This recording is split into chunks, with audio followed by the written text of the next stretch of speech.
The punishments of the medieval Inquisition were fascinatingly similar to the punishments that we see be deployed in monasteries, actually. Some of the same ones. The flogging of a person, something that was used very commonly in monastic communities, is then used for heretics who have confessed their crime but then want to return to the church.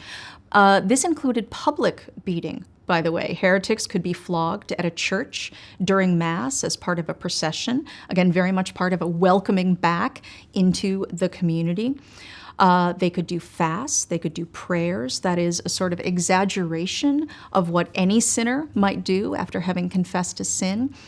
One of the most notorious and in some ways strange punishments that we see for medieval heretics is the wearing of a yellow cloth cross on clothing. And this is fascinating for lots of reasons. Inquisitors are very, very specific and particular. It has to be visible, it has to be clean, it can't rip off, it has to be replaced.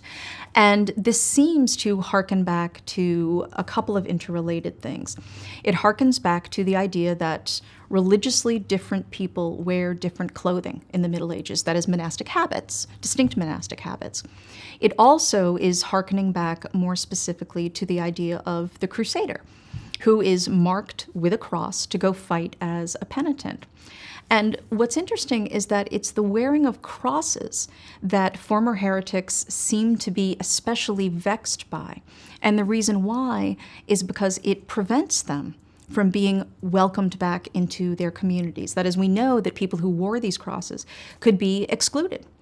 And so we have inquisitors also issuing warnings, reminders, urges to communities to say whether someone is wearing a cross, someone is being punished in some other way publicly, you have to welcome them back, because that was the entire point of the process.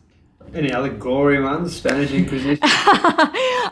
Well, I was just rereading, actually, Poe's The Pit and the Pendulum, which, of course, has a list of wonderful punishments by the Spanish Inquisition. But one of the most important things to keep in mind about the punishments that we see, as well as actually torture itself, which, of course, is deployed regularly by medieval inquisitions, by the Spanish Inquisition, by the Roman Inquisition, is that it is a particular understanding of the role that the body plays in guiding belief. And it's something that I do think perhaps we moderns can't quite appreciate in the same way, that the body is a tool to change the mind and to shape the soul.